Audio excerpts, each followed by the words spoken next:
see some patients and also help you understand complicated cases. If you want to have some publications like case reports or even research projects, there's many alumni in the US and UK who are in academic programs. And again, they're really, let us know what you need, so you have to reach out to us. But getting your names on publications and case reports and helping on your CV, not only if you're going abroad, but even in India. The other,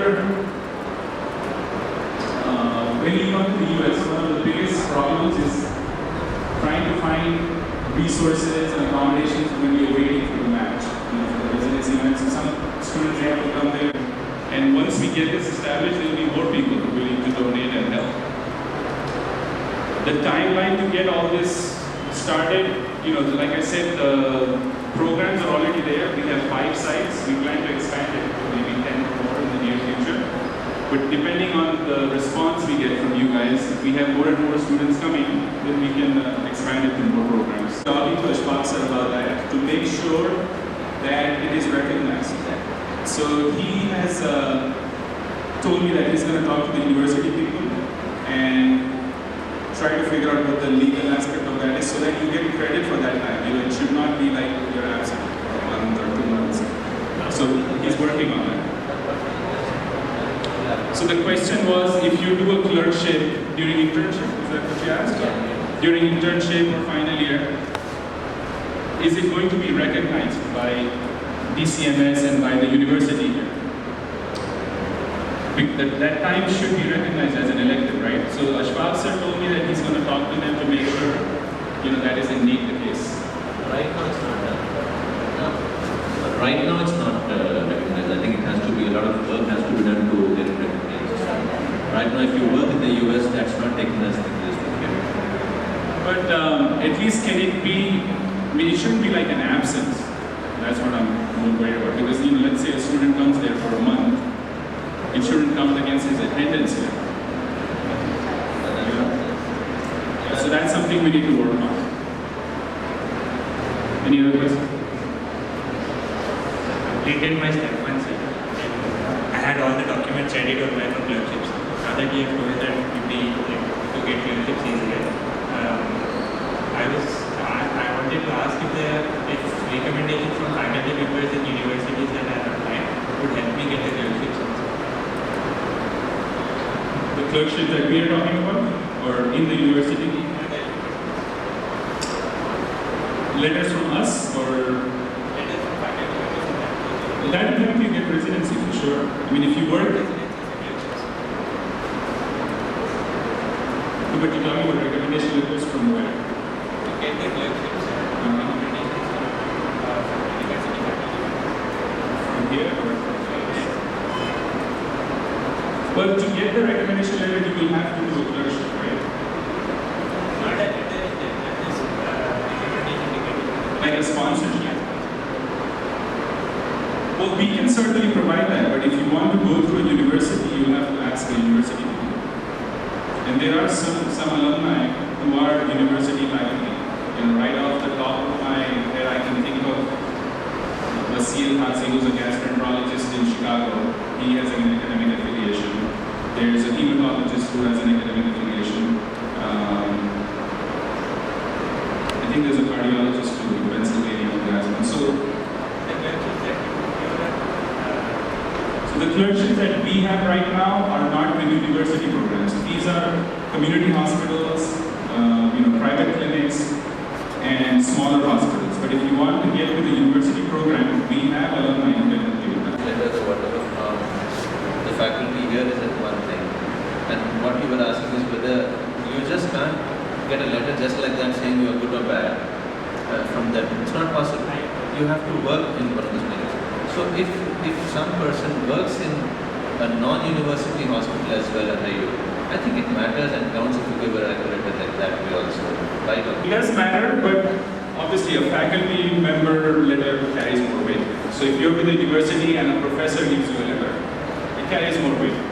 But having said that, like I said, we have alumni who are assistant professors in academic programs, so you can definitely reach out. During those clerkships, would we be able to touch the patient? So in order to be able to involve with a patient, you need malpractice insurance. So, and that is something that can be done, but there's a few more hurdles to cross before that happens, because you have to pay for the insurance and all that. We do have a budget to cover malpractice for a few students. It depends on where you are. Like if you're in my private clinic, right, under my supervision, I'll allow you to do it. But if you're in a hospital, with a hospital administration, it has to come from them. Right, but it's possible.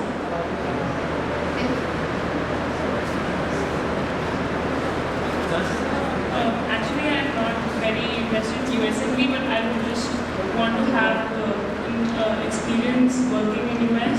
So how would that work out? I mean, can I come and do it? You can certainly do that. Do you have a visa already, or do you? Okay. But we can apply, we can give you the documentation that's needed for you to apply for a visa if you're interested. I mean, I obviously can't guarantee that you're going to get it, but it will be something that you can take to the consulate and apply for a visa. Obviously, to be very honest, we would like to help people who want to settle in the US, but we're open to that too. You're not the only one who has asked for that. There's another person who asked, and we're happy to help.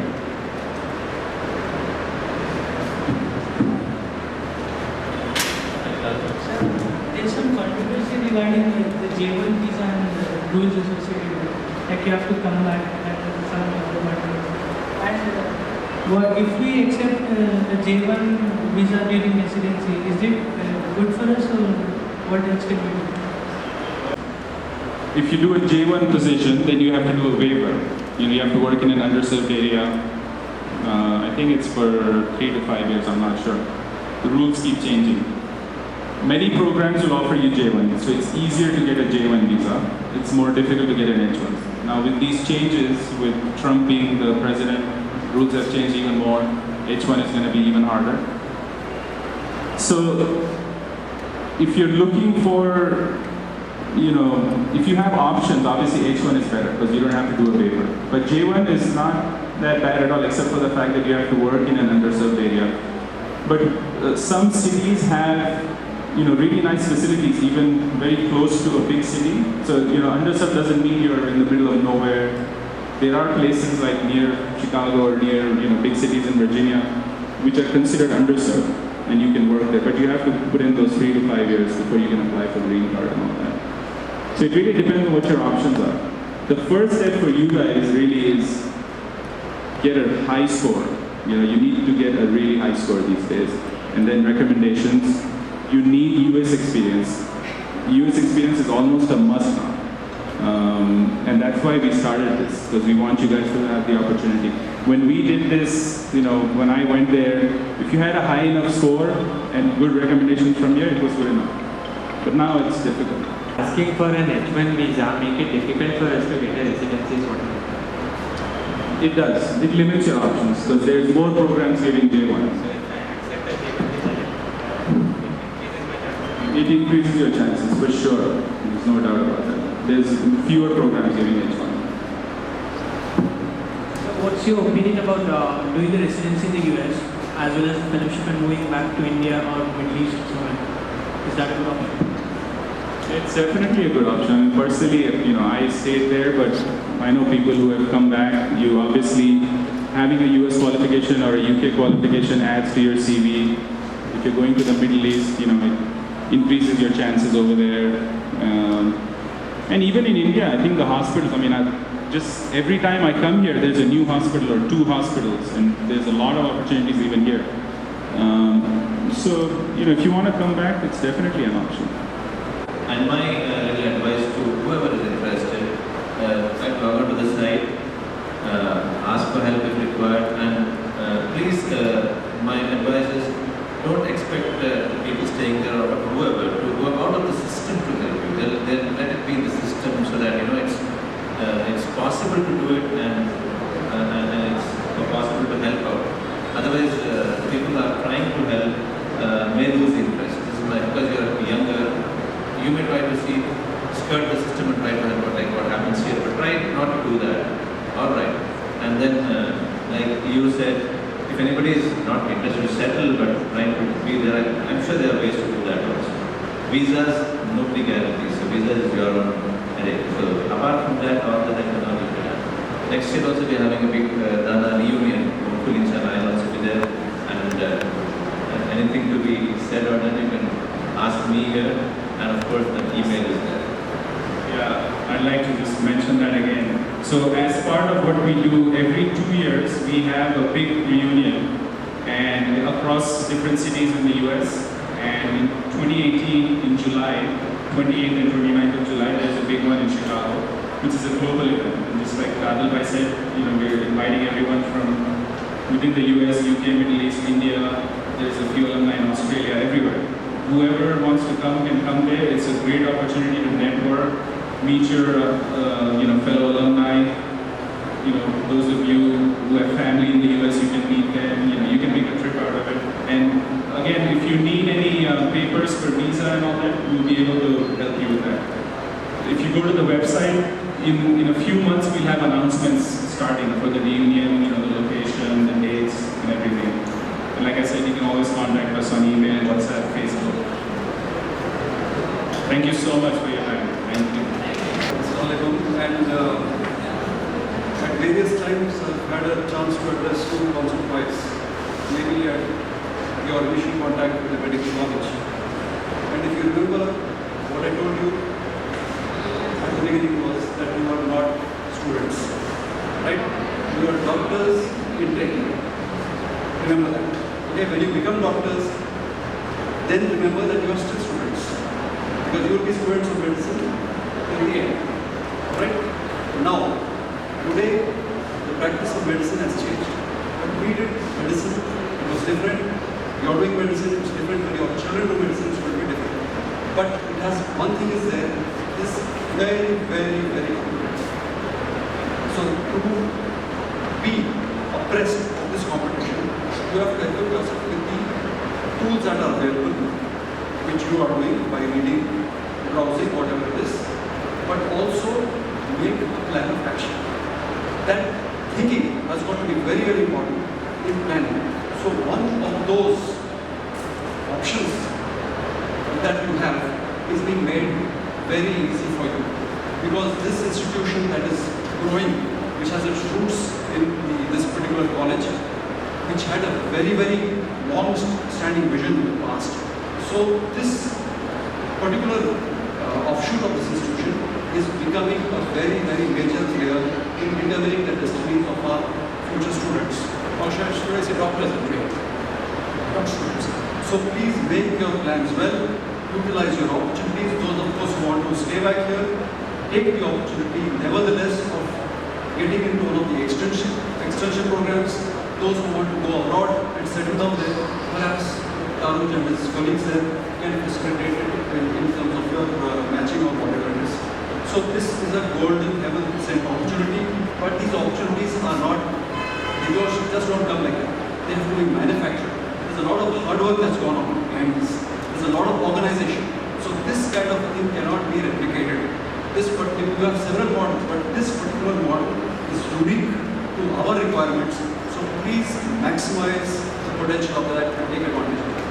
All right. Thank you. अस्सलाम वालेकुम, आदाब अर्ज़ है। मेरा नाम doctor Ashfaq Hasan है। मैं Deccan college of medical sciences का वाइस प्रिंसिपल हूँ। जैसा आपको मालूम होगा कि Deccan college of medical sciences को 1984 में स्टार्ट किया गया और उसकी तामीर सालार मिलत सुल्तान सलाहुद्दीन ओवैसी साहब किए। और जब वो सलाहुद्दीन साहब ये स्टार्ट किए तो उनका जो विज़न था, उनका जो प्लान था मेडिकल स्टूडेंट्स के लिए और आइंदा डॉक्टर्स के लिए, वो ये था कि ये डॉक्टर्स दुनिया भर के फॉरमोस्ट डॉक्टर्स, बेहतरीन डॉक्टर्स में शामिल होंगे। तो आज Deccan college of medical sciences Asaduddin Owaisi साहब और अकबरुद्दीन ओवैसी साहब के लीडरशिप के नीचे ये बहुत ही बेहतरीन इंस्टीट्यूशन माने जाता है, मगर हमारी कोशिश हर वक्त ये है कि इस कॉलेज को और आगे बढ़ाएं और हायर लेवल ऑफ एक्सीलेंस पे पहुंचाएं। तो इस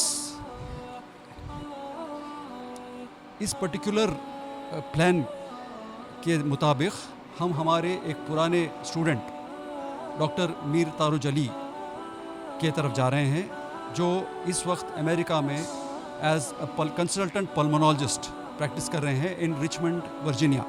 تو ڈاکٹر تاروج علی یہ student of Deccan college of medical sciences کے رہے ہیں اور ٹوڈے آج ان کا شمار امریکہ کے بہترین کنسلٹنٹس میں ہوتا ہے. Pulmonologist, specialist in sleep medicine, specialist in critical care. تو جو پلان ڈاکٹر تاروج علی لے آئے ہیں وہ میں آپ کے سامنے 2 منٹ پیش کرنا چاہ رہا ہوں. بہت شکریہ اشفاق سر اور عادل بھائی فار ہیونگ می ہیئر. اور میری بہت خوش قسمتی ہے کہ آج آپ لوگ یہاں پر بلائے میرے کو اور موقع دیے بات کرنے کے لیے. جیسا اشفاق سر بتائیں، میں ڈیکن میڈیکل کالج کا اسٹوڈنٹ ہوں 1990 بیچ کا، اور اب I am settled in the U S in private practice as a pulmonary critical care slip medicine physician. اور آج یہاں میرے آ کے فائنل ایئر اور انٹرنس سے بات کرنے کا مقصد یہ تھا کہ ان کو ایک اپرچونیٹی کے بارے میں بتاؤں جو ہم لوگ ایک ایسوسیشن بنائے ہیں یو ایس اے میں، Deccan alumni association of North America. جو ایسوسیشن فارم ہوا ہے یو ایس میں، لیکن اس کے offshoots United Kingdom, middle east اور انڈیا میں بھی ہم لوگ لانا چاہ رہے ہیں، جس کی بدولت ہم لوگ سب کو ہیلپ کر سکیں. تو ہمارے 2 مقصد ہیں. ایک تو جو اسٹوڈنٹس یہاں پر ہیں اور یو ایس یا یو کے کو جانا چاہ رہے ہیں ان کے لیے اپرچونیٹیز پیدا کرنا. تو اس کے لیے ہم لوگ ایکسٹرنشپ پروگرامس وہاں پر اسٹیبلش کیے ہیں. میرے ساتھیاں ہیں ڈاکٹر معیز اور doctor Raza who is the current president of Deccan alumni association, اور ہمارا ایک بورڈ ہے جس میں 11 ممبرز ہیں. سب مل کے یہ سب کیے ہیں اور آپ لوگوں کے لیے ایک اپرچونیٹی بنائے ہیں. وہاں پر 5 ایکسٹرنشپ پروگرامز ہیں جہاں پر آپ آ کے یو ایس ایکسپیرینس حاصل کر سکتے، جو آپ کو ریزیڈنسی اپلیکیشنز میں ہیلپ کریں گا. تو اگر آپ فائنل ایئر میں ہیں یا انٹرنشپ میں ہیں، you can apply and come there and get some experience. دوسری جو ہمارا مقصد ہے وہ یہاں کے انڈر پریولیجڈ اور غریب طبقے کو ہیلپ کرنے کا ہے. تو اس کے لیے بھی انشاءاللہ ہم لوگ کوشش کر رہے ہیں کہ یہاں پر کسی طرح کی ملٹی اسپیشلٹی کلینک یا میڈیکل کیمپ آرگنائز کریں، جس میں باہر سے اسپیشلائز فزیشینز ویدر امریکہ سے ہو یا یونائٹڈ کنگڈم سے ہو، مڈل ایسٹ سے ہو، یہاں آ کر یہاں کے پیشنٹس کو ہیلپ کریں اور یہاں کے اسٹوڈنٹس کو بھی ہیلپ کریں، give them some advice and expertise.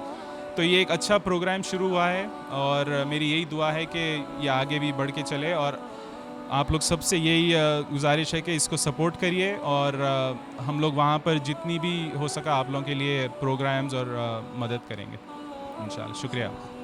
Doctor Abdul Majid Adil, I am a urologist, professor of urology اور سپرنٹینڈنٹ اسرا ہاسپٹل. آج بڑی خوشی ہے مجھے کہ ہمارے اسرا ہاسپٹل میں ہمارے پرانے ایلومنس ڈاکٹر تاروج تشریف لائے، اینڈ ان کا جو مخاطب اسٹوڈنٹ سے مخاطب کیے جو اسپائر کر رہے ہیں یو ایس جانے کے لیے یا پھر فردر اسٹڈیز کے لیے، اور اسٹوڈنٹس کے لیے کافی بینیفیشیل رہا. Thank you so much doctor Tarooj for being with us, and my thanks to doctor Ishfaq Hasan sahab, ہمارے وائس پرنسپل صاحب، جس کا سپورٹ رہا آج اور اسٹوڈنٹ سے انٹریکشن رہا. بے حد شکریہ. Thank you so much.